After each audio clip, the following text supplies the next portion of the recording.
silky smooth, flawless na legs, paano ma-achieve? Tara, I'll show you using my hair remover cream. Good day sa'yo! Ayan, ang dami na naman nating ipong buhok. Ganito ang itsura ng full-blown hair ko sa legs. Mga ilang buwan tong hindi na vet. Dahil nasa bahay lang naman tayo.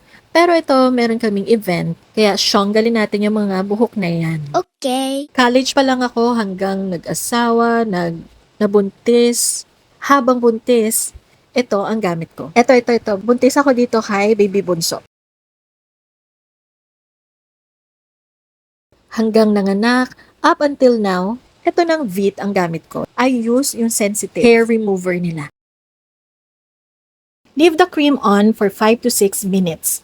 Never exceed 10 minutes total. Nagta-timer talaga ako dito kasi kapag napatagal, medyo kumakati siya. Parang may tingling sensation siya, ganon. Yan, kapag nakita nyo ganyan na itsura, nagkukulot yung strand, pwede niyo yan i-wipe.